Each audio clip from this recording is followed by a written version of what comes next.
Here's a really funny story. Detroit woman may be deported after taking wrong turn at Canadian-U.S. border. Oh, gee, oh, golly me. I thought about this and I was like, wow, is Canada gonna deport a Detroit woman back to back to Detroit because she's an American? No, it's pretty obvious, right?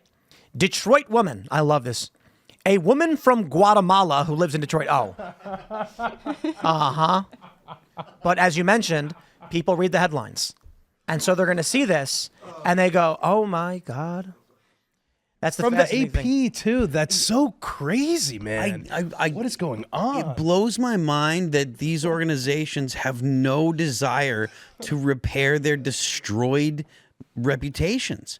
Again, for whether it be the narrative that they were spinning last night at the White House Correspondents' Dinner or things like that. Like, they have absolutely no desire to repair their absolutely destroyed reputations. And they have absolutely destroyed their reputation. Like, the legacy media, the average person trusts them less than Congress. It's like down in the low double digits, like 15% of America or something like that. I don't remember exactly. But well, and you figure they have two paths in front of them. They could try to make a correction, right? They could try to get a little bit better, be like, hey, we've gotten a little too far gone here. Let's go this route. Instead, they're like, what's the biggest headline? What will get us the most clicks? Let's do whatever that is. Yep.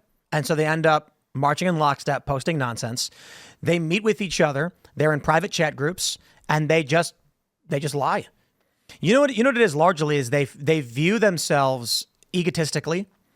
A great example is, and I don't mean to be kind of a dick, but when Tara Palmieri was here, she's this Brooklyn-based journalist, and I respect that. I will say this, we'll give a compliment before I deride her. She came on, we debated.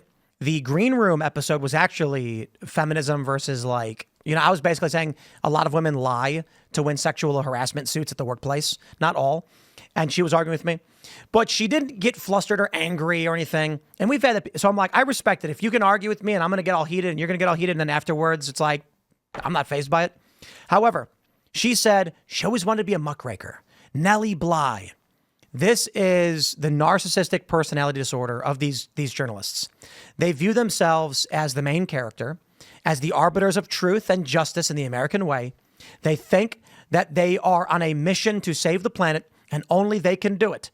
They are pure ego and sociopathic narcissism, just tightly wound.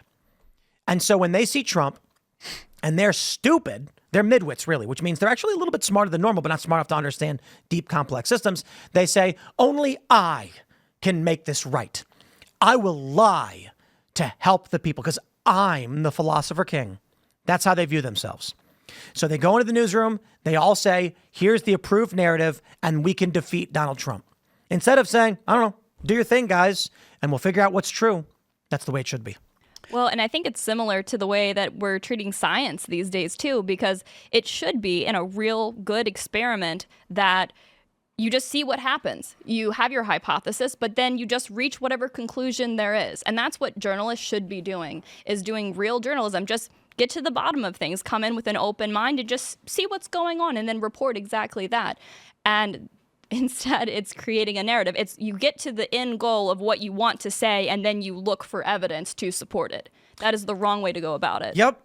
Yeah, so, my view largely is if it's true, it's true. If it's not, it's not. If Trump does something... So right now, the reason why Trump won the popular mandate is because reality has a conservative bias these days. If you are, I was just, I guest appeared on Charlie Kirk's show earlier. Charlie Kirk and I can have a conversation where we disagree on policy issues, and it's very boring.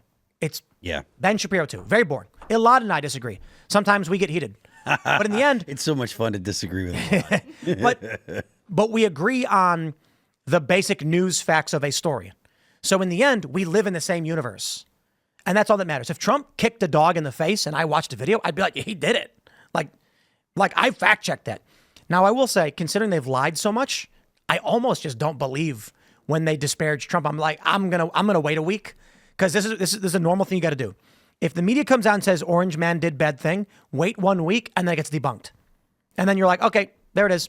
The media gets released, the video gets released, the full context gets released. Trump never did that thing. They're lying.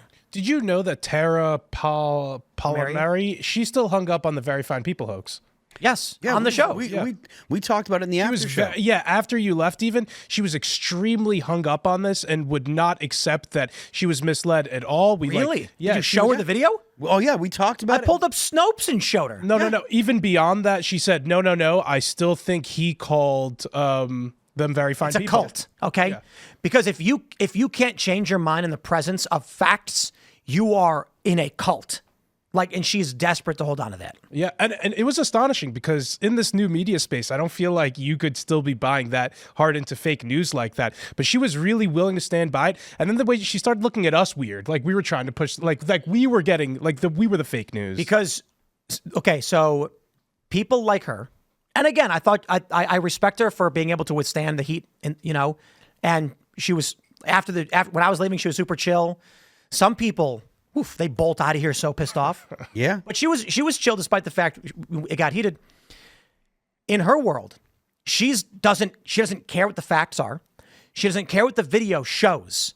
What she cares about is that she has a group of people surrounding her that demand she believe what they believe. And so truth is predicated upon her social order, not reality. And I think that's largely divided between the feminine and masculine worldviews. I'm not trying to drag women by saying this, but the saying goes that women are subject-oriented, men are object-oriented, which means guys are going to look at the video and say, that is the thing. Women are going to look to the people and say, what is the thing? You tell me.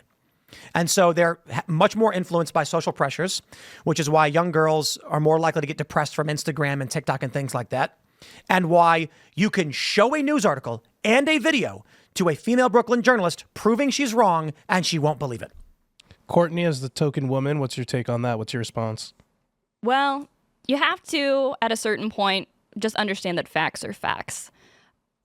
Women can be a little bit more emotional at times, but you should also still have a brain and you should use it. You should think for yourself. And I think that's the problem, is that so many people don't truly analyze what's going on, what's actually in front of them, and think for themselves.